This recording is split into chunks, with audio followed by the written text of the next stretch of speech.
Thank you, everyone, for taking the time and joining. And we will be recording this event as well. So we'll send you all the recording after if there's anything you've missed or if you have to drop off a little early. We'll also, just for some housekeeping, we'll keep the questions or Q&A section for later in the for the end of the event. So feel free to drop your questions in the chat box, and one of our team members will gather them all together and we'll make some time to answer those questions towards the end of the event. But I think with that being said, we can certainly get started.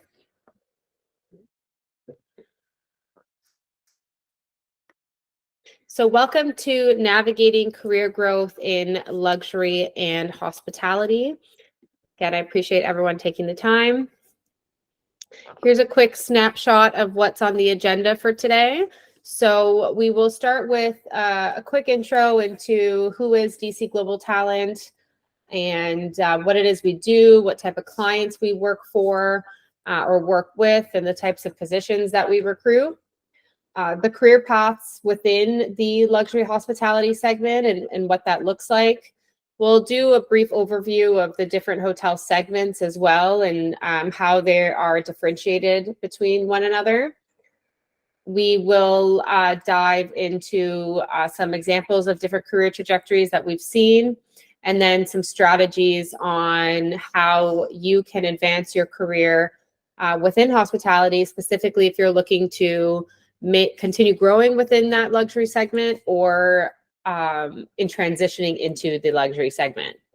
And then we'll end, of course, with some questions from you here, from the attendees. So again, feel free to drop them in the chat box.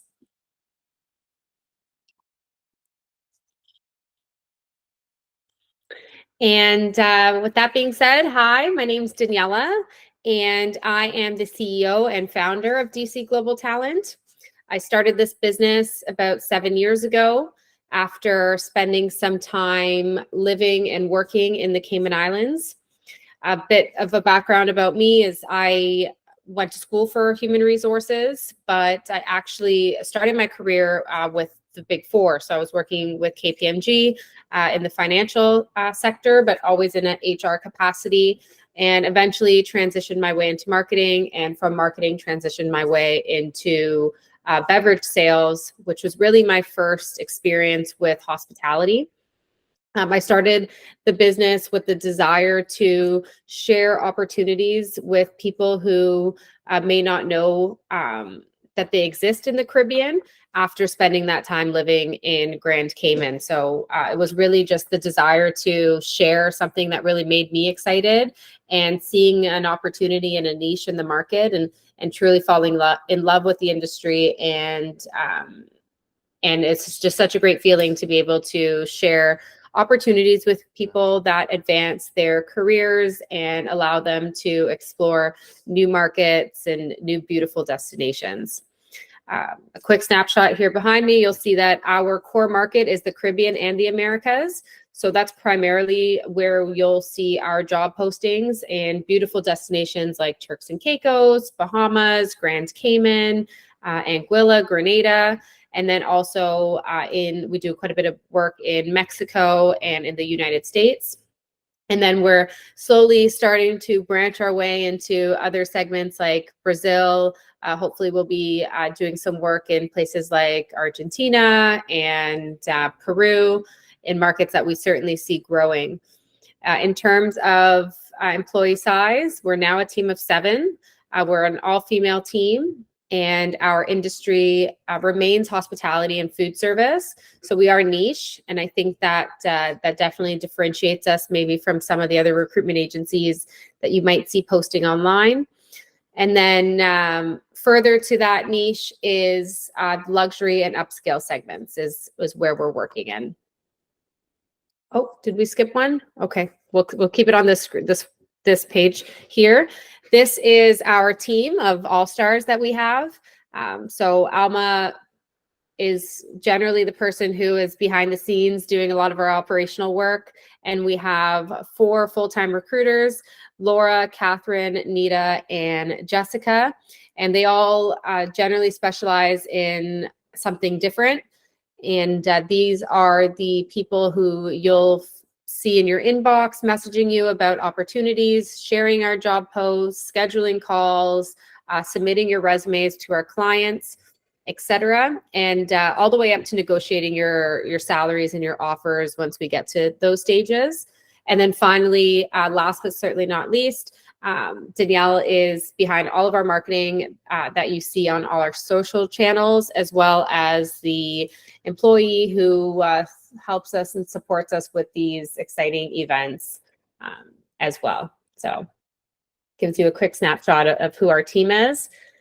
And I thought this slide here was important just to kind of give you an idea of who we're working with, what type of companies we're working with.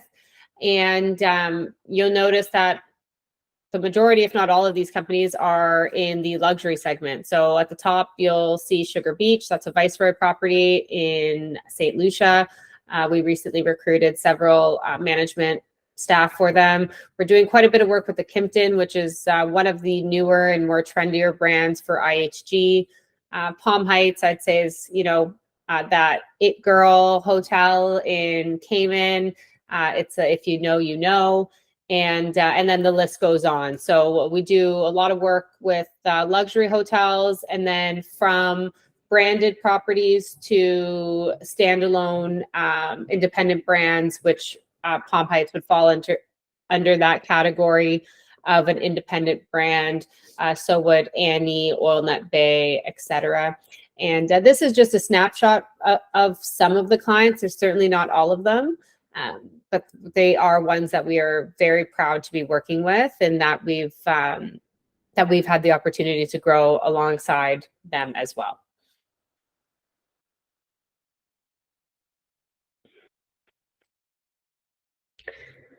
So here is just a snapshot of different pathways you can take in hospitality. So for those of you who, might be interested in just getting started into the industry, and, perhaps you're exploring different educational options for yourself, or someone who, is still entry but is looking for some cross-training opportunities.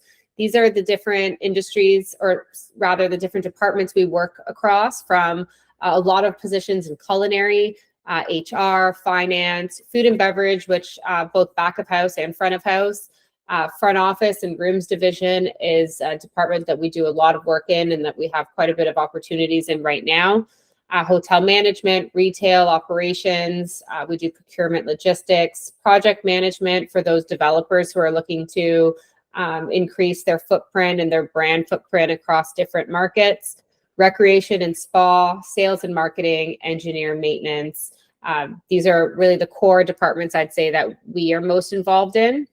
And further to that, we generally are working at the property level. So where we don't get too many opportunities on the corporate side, we've certainly have had some in the past at the area level or the VP level.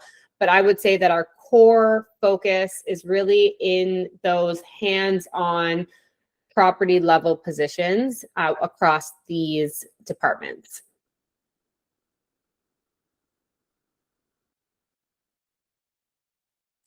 Great. And then just to kind of pause right there, I'd love to see or learn which departments you're coming from. So if you want to drop your departments in the chat box, it'd be interesting to see, where people are specializing in within this event. And what I really want you to take away from this event here today is ways that you can, or strategies that you can implement in your career development trajectory or your career development within hospitality, and what to consider when looking for new opportunities, or before applying for new opportunities, or even when deciding whether to partner with a recruitment agency or not.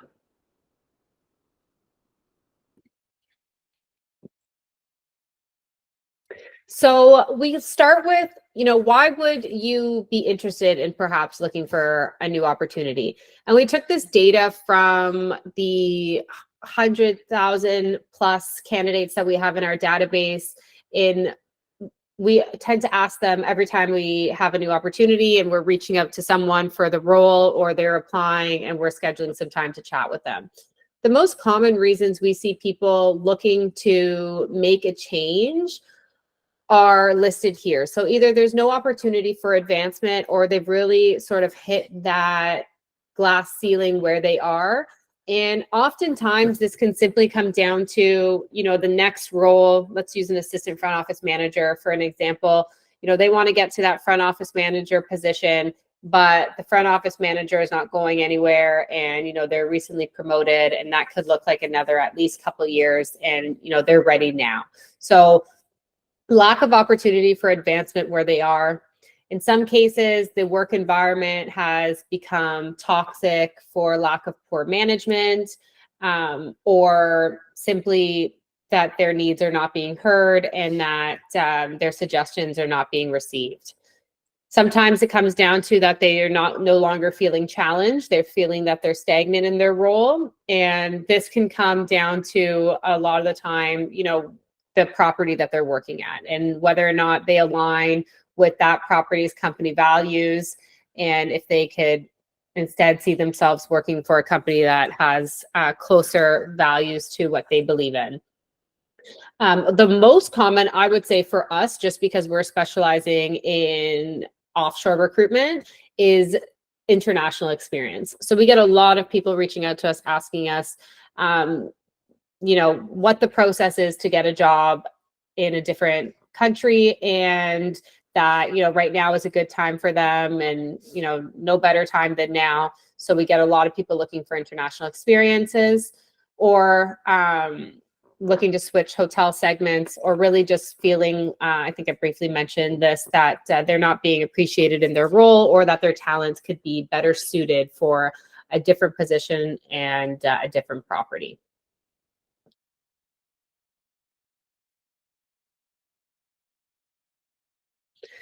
And so let's say you're looking for a position now and you're begin exploring opportunities that are out there. I want to review how you can tell if you're the right candidate for a role, and whether or not, this is a position you should be applying for. So we're going to go through a couple examples of positions we currently have right now that we've shared over the last couple of days. And so we're really showing you real opportunities, and how you could assess if this is the right one, and what to do in a situation if perhaps, this isn't the right opportunity, but the opportunity does sound interesting and it's somewhere that you'd like to eventually be. So the main thing to always look for when you're exploring the options to switch careers or employers is really your experience. That's what it ultimately comes down to. There are tons of soft skills that are certainly invaluable to any, I think, corporation, particularly in hospitality, where, that's exactly what it is. We have to be hospital. We have to be passionate. We have to care about providing great service to our guests and elevating their experience. These are all very important things. Working within a team, having strong communication, that it will matter in an interview. But in order to even get that interview, you're going to have the hard skill and experience that it takes. So we have a few opportunities in here, and this is exactly what we post on our social channels. And unfortunately, we get a lot of people sometimes applying who don't necessarily have the skill set. And that's why I thought it was important to show you how you can decide if you are the right person. So for this first experience with the retail manager that we have here, this role is in Turks and Caicos. You'll notice the salary package is between 60 to 70K USD plus a service charge. I'd encourage everyone who is applying for a position to strive to apply for roles that are within your salary range. There's always a little bit of room for negotiation for the right candidate. And we're fortunate enough to be working with clients who are flexible within reason and often want the right person. And so they're willing to, move the needle a little bit if that's required, in order to get that person in the door. But I think that it should really be understood that these are within reason, and that making a jump of 50,000 on top of what the salary is likely not going to happen. I like to say maybe 10,000 would be more a realistic number in terms of the wiggle room that our clients have. And I mean, the text is a little small. I don't know if we can zoom in there if you guys are having a hard time seeing. But what I've noticed here is for the retail manager position, it's pretty self-explanatory. We're looking for a retail manager, and in this case, we're always working with hospitality companies or hotels. So we're looking for a retail manager who would be working within the hospitality industry or hotel industry. And then there's those hard skills on there in terms of experience with inventory tracking, retail marketing, upselling initiatives, profit and loss management. All of these things, all of this experience you should have, and you should have the title experience as well. So if you're going to apply for this retail manager position, you should have experience at least as an assistant retail manager within a retail shop in a hotel, point blank, period. And if you don't, you wouldn't be considered for the role. Another reason is because our clients are offering work permits for these positions. So in order to get a work permit obtained by immigration, you need to prove that you have the qualifications and the requirements that were listed on the job advert. And they actually go through one by one through each qualification and requirement from the job advert, and they cross-reference that to the candidate's resume. So it's not that we don't want you to get the job or we don't want to consider you for the job. It really is that we're tasked with finding the person who best fits the job qualifications and requirements, and who our clients are going to get a work permit approved for by immigration, which are quite costly investments. And the upside of having an investment that your future employer needs to make in order to bring you into this island or into the organization is that they're showing that they have skin in the game. So the great thing is when a work permit is issued, oftentimes our clients are looking for someone who's going to be committing to the opportunity for a minimum of 1 to 2 years. In an ideal scenario, they'll be committing for 2, 3, 4, 5 years. They want to be able to retain the talent for as long as they can because of the investment that it takes in order to issue the work permit, fly them into the island, pay for temporary accommodation, get them acclimatized. And as you know, in any new job, it does take some time to really hone in on the operation and getting to know the team and the way that the processes, systems, and all of that is done within that particular property, which property to property can be quite different. So moving on to the assistant front office manager. And again, these are real jobs that we have right now. This is an assistant front office manager in Grand Cayman. We have a salary package of $60K USD per year. And then we have our summary of requirements. Ideally, we're looking for someone with a hospitality management degree and a minimum of 2 years experience as an assistant front office manager. And the real key here for this role is Forbes property experience. That is a requirement. So those top 3 points there are the most important that we look for in order to even consider someone to get an interview. The Forbes experience is one that oftentimes, we get a lot of desire to work in Grand Cayman, particularly for this property that we do a lot of recruitment for. And the Forbes experience is sometimes that differentiator between whether someone is going to get the interview or not. And we'll talk about what to do when you are an assistant front office manager. You feel you have the hospitality management degree, you have the minimum 2 years experience as an assistant front office manager. You're familiar with Opera, you've Microsoft Suites. You're a great team player and you have a great personality, but you lack that Forbes property experience. And what you can do in that scenario in order to be considered for a position like this. We'll touch on that in a later slide. Our newest role that we actually just opened yesterday is a director of residences position in Nashville. That role is paying $140,000 USD per year. We're also looking for someone with a bachelor's degree in hospitality management and then a certification in property management, and then a minimum of 6 years experience in property management or residential operations. We're looking also for someone who has prior experience in mixed-use residential hotels. So that means, an example, we have the Shangri-La's and the Four Seasons and the Ritz-Carltons. Many of these hotels have a resident side. So we look for someone who has HOA experience in a property that is a mixed-use residential hotel property. And these are non-negotiable requirements. And then everything else that you see on there is just to be assumed that you would have if you've been in this position, which is that financial acumen, the knowledge of budgeting, being able to have the people management skill, working closely with hotel operations, the strong leadership, and things of that sort. So we post these jobs and these requirements on here not to deter anyone from, applying for positions, but really to get them to look within their own qualifications and resume and decide whether they have those key requirements there in order to be considered for the role.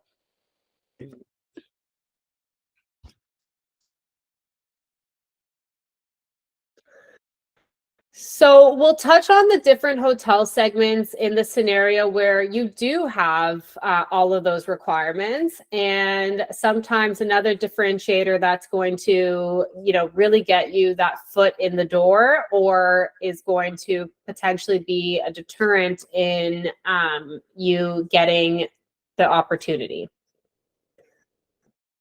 So as I had mentioned in a previous slide, we specialize in luxury and upscale properties. So those are properties like the Four Seasons, the Ritz-Carlton, Raffles, those all we would consider in the luxury segment. And then we have our premium properties like the Fairmont, Grand Hyatt, Mondrian, Autograph Collection properties.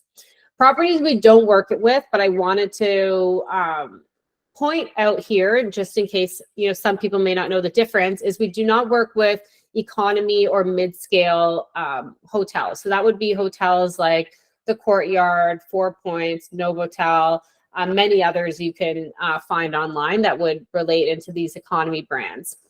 Why I thought it was important to outline this here is that you may be, let's just say, an assistant front office manager at the Courtyard, but we have a position with the Four Seasons as an assistant front office manager, and you have every other requirement except for that luxury experience.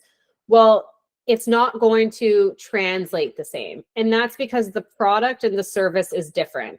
So our clients are generally looking for people in the same segment. So if we're working with a Four Seasons or a Ritz-Carlton or any other luxury hotel, our client is looking for a candidate who is coming from a similar hotel or one of their competitors, and that understands the product and its differentiation between a hotel that may be a premium hotel or maybe an economy hotel, and understands that level of service that it takes in order to work at one of these properties. And even in regards to the difference simply being, the guests are paying a lot more money to stay at these properties. And so their expectations are a lot higher in what they're looking to have and what their standards are and whether or not, the hotel can meet them. And that sometimes simply comes down to the amount of money that they're paying in order to get the service and tranquility that they want when they're taking their holidays or vacations with the family, spouses, etc.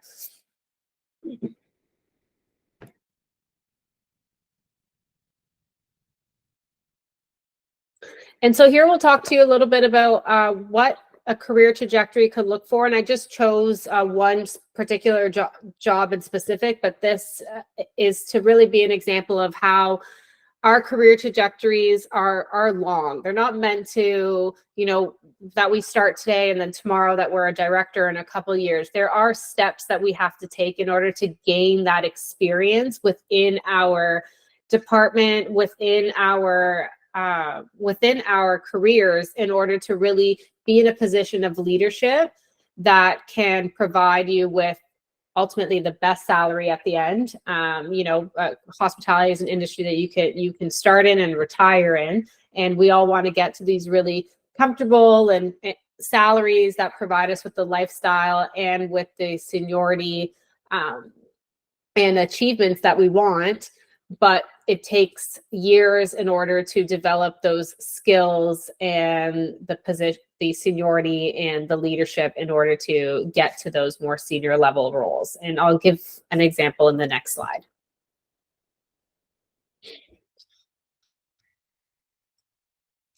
So an example is, let's just use Susie as an example. She's working at the Courtyard in Miami as a front office manager, and she wants to apply for an opportunity with DC Global Talent for a front office manager with a luxury 5-star resort. What are Susie's options? So I love to speak with candidates who have strong career trajectory. To me, it doesn't matter that you're not working at a Four Seasons or a Ritz-Carlton, because you could be one day. If you've shown that you've had consistent career trajectory and loyalty to your employer, and that you've shown that that consistent growth over the last several years, starting as a front desk agent, moving into, a leadership role, supervisor role, and then an assistant manager, and you're seeing that growth every couple of years, that is showing that you are demonstrating a strong ability to grow and to lead and to take on more responsibility. But you're just not in the segment that we particularly work in.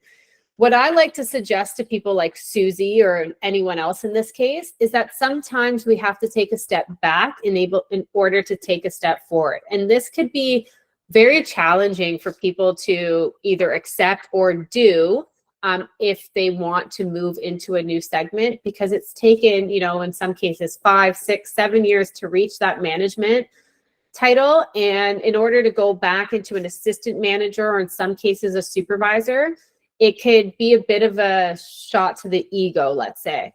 But I really want to encourage you to consider making that step back in your career if you truly know that where you want to be is in an environment that does provide more of a luxury segment and more opportunity ultimately as well. So what I would suggest to Susie is that she actually take on a position as a supervisor to demonstrate to that new hotel that she's willing to start a couple steps back to be able to get the training required within these more high-end luxury segments, in order to learn the standard operating procedures and the training and the product and what differentiates this company from the companies that they are historically used to. And I've seen this happen before with chefs who, they're an executive chef now, but they're an executive chef at maybe a 4-star property, and they're interested in moving into a Forbes property, or a property that has Michelin restaurants, or a property that has their James Beard awarded restaurants. In order for them to do that, sometimes they have to take a step back and become a sous chef. And then that sous chef will own that one restaurant and kitchen and report into it an executive chef. And this really demonstrates to the employer the desire to continue growing and learning. And we can all continue to learn. We don't know everything about anything, even the people who are working at these properties like the Four Seasons and the Ritz-Carlton, just because they're working at these really great hotels doesn't necessarily mean that they know everything. And an example of that would be why they decide to sometimes leave, in order to challenge themselves and learn more in different hotels. And with this next slide, I just wanted to sort of highlight what this career trajectory could look like, and how, what a couple steps back might mean for someone who in particular is going into, rooms division at the front office department here. So we have someone starting as a front office agent.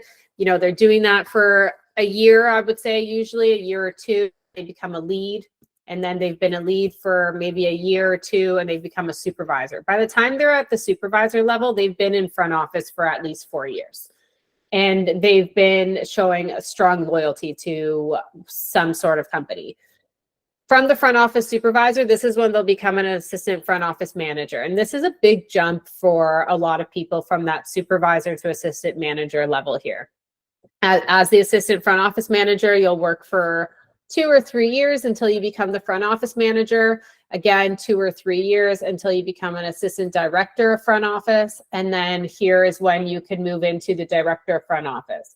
A lot of people will also choose to do a cross training in housekeeping in order to really hone in on their rooms division experience. And so at some point here, maybe from the front office manager role, they might move into a housekeeping manager role. And so that's the great thing about working in the luxury segment, is that there's opportunity for cross training, which I don't see so often in economy brands or mid-scale brands, is the opportunity to move into, to do a cross training and a lateral move from a front office manager to a housekeeping manager, certainly a lateral move, but opens you into another department, which because of this would allow you to eventually be a director of rooms, which again is a more senior position than the director of front office. And then eventually as a director of rooms, you can become a director of operations, a hotel manager, resort manager, and then general manager. So most people in hospitality that we speak to, their goal is to become a general manager. And we've seen people become a general manager from all different sorts of departments. I've seen people who were once an executive chef who moved into becoming a director of food and beverage, and then from a director of food and beverage into a director of operations, hotel manager, and then general manager. And then we see it a lot in the rooms division side as well. But simply having the front office experience wouldn't cut it. You would have to do the cross training in housekeeping and in working with the luxury hotels and these upper scale properties is really where I see most of that training and development, which is the real differentiator for me, not necessarily, you know, how beautiful the rooms are. Yes, that's definitely it. The amenities, the service, the restaurants, the check-in experience, all of this adds to the luxury experience, but that's more on the guest side. Now, in terms of the internal team, where I think the luxury and upscale segment differentiates is truly with the learning and development opportunities and the investment that goes into the team members and ensuring that they are as well trained as they can be in order to take on these roles and provide the best service to the guests.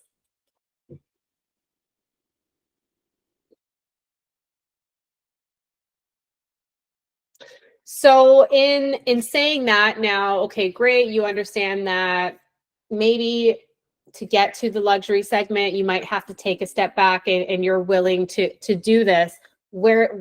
How can you do that now? Or where do I start in ways that you can advance yourself and become competitive? So I always like to encourage people to be networking on LinkedIn. Joining groups like this or events like this is one easy way. Connecting with your peers on LinkedIn, on different groups. LinkedIn for me is the best tool because you also can stay up to date on other people's career advancements and developments. And you can see your peers when they start a new job and be encouraged and motivated by the transitions and changes that people make in their jobs. Being flexible with your job title, similar to what I just mentioned, you know, instead of perhaps being a front office manager for a hotel that only has 1 or 2 front desk agents, you're going to be an assistant front office manager for a hotel that has 20 front office agents, plus you're overseeing concierge, bellman, bell desk, valet. Another big difference that I actually had forgot to mention is in some cases, the front office manager at these smaller scale hotels actually don't even have these sub departments. So sometimes you're not qualified as well because you haven't overseen the concierge, the valet, the bell desk, because those things did not exist at the hotel you're at before. It's more so sub departments that are within the luxury segment. So that flexibility in job title in order to gain more experience. Stability as well. We get people who, it's like the shiny toy syndrome, or the grass is always greener on the other side. This one, I really encourage people who are in a really great opportunity right now, not to be so distracted by the jobs that you see online. A big thing that our clients look for, and that we look for, and whether we choose to interview someone for a job or not, is whether they've showed career stability. And we like to say that we avoid the jumpers. So that means that, you're in a position for 6 months and you shouldn't already be looking, unless circumstances are unique in that, your family has had to move to a different city, or, there's been some sort of circumstance within your life that has required you to begin looking elsewhere. But for the most part, I really like to say that people should be staying at their current jobs for at least 2 years. And even a 1 year is not enough. So I think that 2-year minimum stints are what is really going to show your employer that you're dedicated to learning and developing your career. Continuous skill development, for me, this goes hand in hand with that cross training, putting your hand up when there's opportunities to be involved in audits, trainings, SOPs, new developments within the organization, leading trainings, being that manager on duty, being a reliable resource within your team. And sometimes this requires you to put your hand up and let your leadership team know that you're here to support. Networking beyond LinkedIn as well. I think this one's important. Consider comparable properties also. So if you're looking to advance your career, that you're making these like small but thoughtful and intentional jumps. Seeking mentorship, and this could be from one of your previous leaders, a current leader, someone on your team. But really having someone to be that sort of cheerleader for you and advocate for you. We see a lot of times people moving where one manager has made the change into another department or into another property, and that manager brings along their team members with them, and this is always great. And then, of course, just maintaining that professionalism when opportunities, for whatever reason, have been passed on, and you weren't the one to get them. Maintaining that degree of professionalism and enthusiasm, because your time will come, and then adapting to the market demands that are required as well in this ever-changing hospitality industry.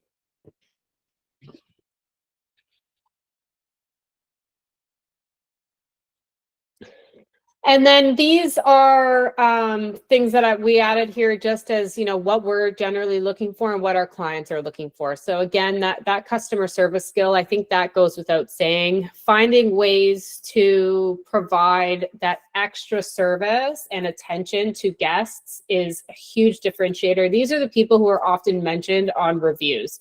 And we actually see people copying and pasting or screenshotting their reviews that have been mentioned about them on TripAdvisor or Google, and adding them into a sort of presentation deck when they send it to us. And this goes a long way because, this line level staff, these people who are guest facing, they oftentimes are more important than the one in the office who is looking at budgets and who is looking at, the overall picture. If you have the opportunity to be guest facing, and you are leaving a memorable impression, it goes so far in being recognized within your industry and with your employer. So, of course, customer service.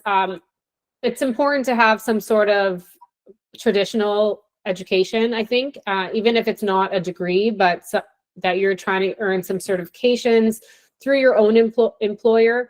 Oftentimes, there are certifications and trainings that are provided within your own work environment. And then I think some things that sort of go without saying, that excellent communication skill, the attention to detail, and what might be lacking with the guests and their experience and how you can make it better. The flexibility in to provide those better services to your guests. Problem solving, a true passion for hospitality, and being happy to deliver on those services and experiences, being a great team player, having that emotional intelligence, and all of that I think these are the really strong soft skills that make someone an overall great hospitality professional.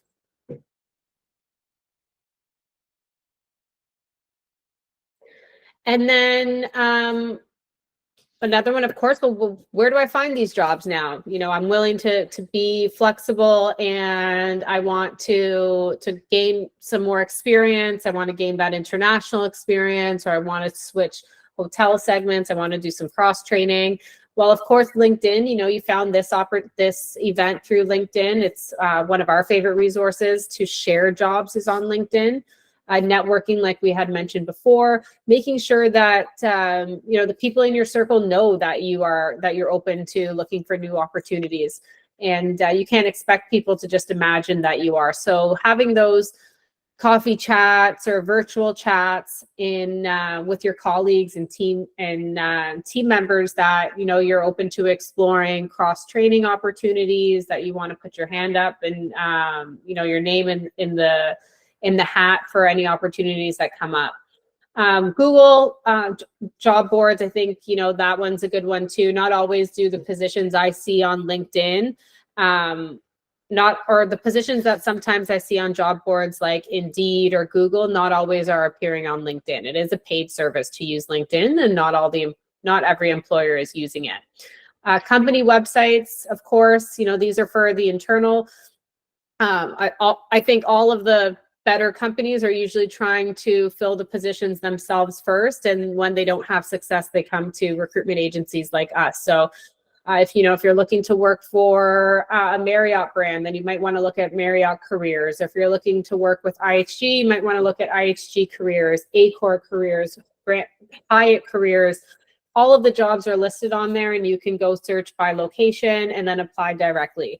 I will say that you would be competing against sometimes thousands of other job applicants, and that's where recruitment agencies come in. And this isn't to necessarily highlight us or tell you to use us. We'd be happy for you to use us, but I think something to make note of is that the difference of a recruitment agency is that we're going to get your resume in front of the hiring manager, where you might apply online on a company website, but you'll be one of thousands, and they may simply just never get to it. Not because you aren't great or don't have the experience, but because your resume can often be hidden from, in the mix of so many others. And that's the great thing about a recruitment agency is, our clients tell us exactly what they want. We go out there and look for it. We tell you what their expectations are. And then on top of that, we are sending your resume along with the notes that we've taken from a call where we've dedicated time to get to know you and your experience and what makes you special. And we really are an advocate and a cheerleader for you. And then lastly, professional associations and industry events are certainly important. I know that many different cities and towns and communities host events around hospitality to highlight this great industry and the changes that are being done in the industry. And I think it's important to get involved that way as well.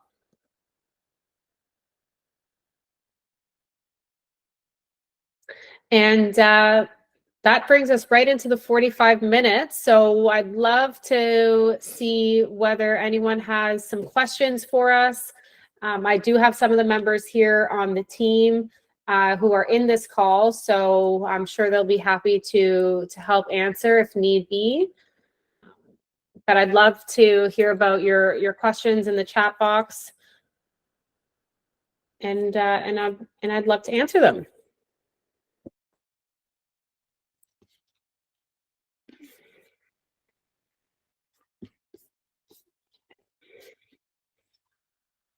Or if we have feedback as well, feel free to share what you thought about the event. If there's anything you'd like to see us sharing in maybe the next event that might be useful for you.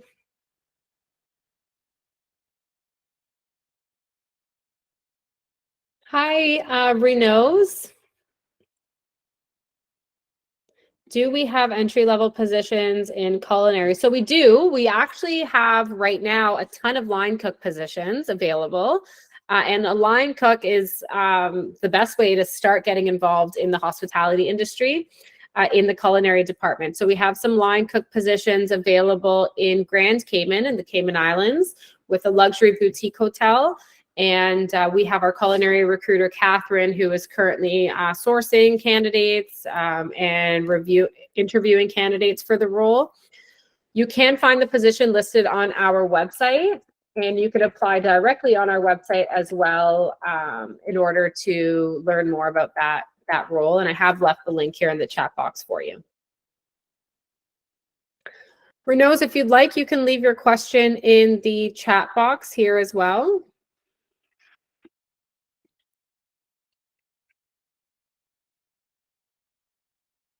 I see that. I just looked you. I believe I looked you up. Would this meeting be available to watch afterwards? We can send the recording out to everyone who attended the event. Yes, that's not a problem. And please feel free to share it along if you find that this might be useful for someone in your circle or in your network. No problem. We'll send it on over.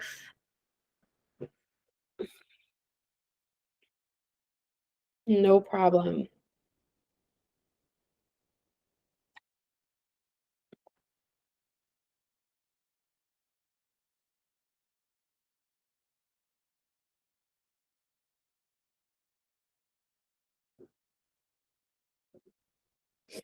All right, great. So finally, we have a couple more questions here. I've noticed a lot of US-based positions require them to already be eligible to work in the US.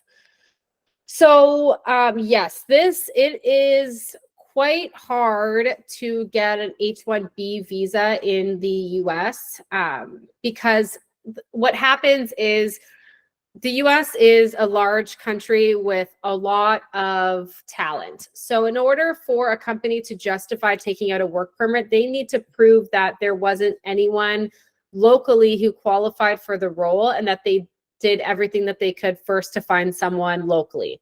Often there is someone locally because the US is just such a big country. Whereas in the Caribbean, sometimes there's just no one, or there are qualified people, but they already have a job and there's not enough qualified people for the position. So work permits are more common in places that are more remote and with less dense of a population. We have never had a position in the US that was open to work permits unless it was Mexicans and Canadians. And this is due to a treaty that the US has. So it's a J1 visa that they can be eligible for. But even then, they have to qualify for they have to have every single requirement, even to the most minute requirement, in order to be eligible for that work permit. So for the most part, I want to say 99% of the jobs in the US do require the option to be a US citizen. Now we do see in Canada, because Canada is not as dense of a population, that there are bigger odds of being able to make that transition to Canada through what is called an LMAIA visa, which is a labor market visa, and hospitality does have a lack of employees right now in Canada. We don't actually do much work in Canada at all. So we are probably not the right recruitment company to support with a transition to Canada. But of course, if you're looking for an opportunity in the Caribbean, we can help. And then another thing, just to sort of tie in why I think these luxury segments and upper scale segments are better opportunities for people long term, is because let's say you begin working with the Marriott and you're working with the Autograph Collection Marriott property in Dubai. You're in Dubai and you're working with the Marriott. It is easier to transition to the US or to Canada or North America in general through getting a transfer with your employer than it is to just quit your job and then go apply for an entirely new position in the US. So transfers are a really great way to get international experience. And the best way to find professional associations and industry events, I think LinkedIn is a good option, is to join different LinkedIn groups. And I could ask Danielle to put some resources for some associations that we are familiar with and that we can send you in a follow-up email. We have everyone's registration from this event in their email, so we can send you some resources of professional associations and industry events we know of. But another one is if you went to school for hospitality, usually even your school will have these type of events, and then you can Google it, look at events close nearby. So many virtual events as well. We'll send you what we have as a resource, and it might be a good starting point. In terms of booking times into our calendars for the team members, I would start with checking our careers website.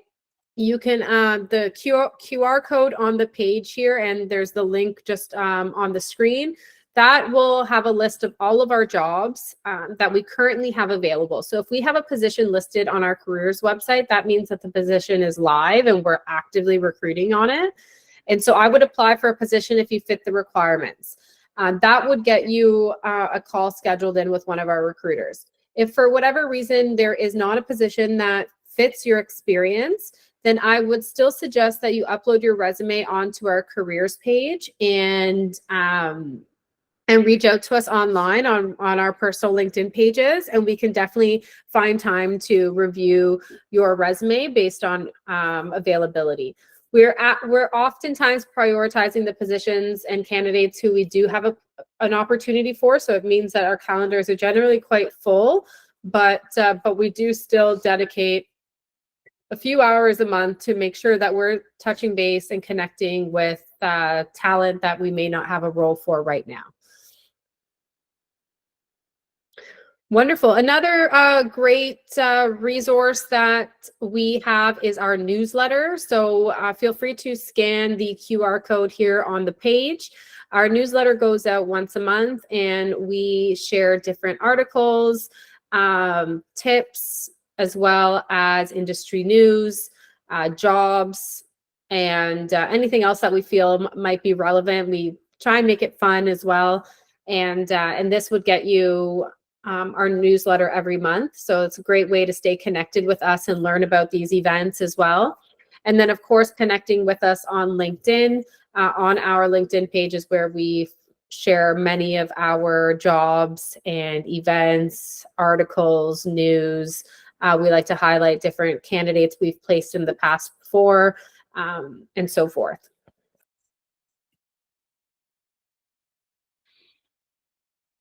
Wonderful. And then finally, last QR code for you here. We have just the option to leave us a review if you found that this event was useful, and if you'd like to see more of these type of events in the future, we'll be happy to put them together. We are working on bringing in some of our clients to be guest speakers for events as well. So these are things that you can expect to see coming up. And then Layla, I'd love to chat with you. We do have some positions in Cayman right now that might be useful to you. So I can, if you would like, you can email, you can apply for the roles on our website, or reach out to me personally on LinkedIn, and we can schedule some time to chat. I am leaving my LinkedIn link on here for you in the chat below.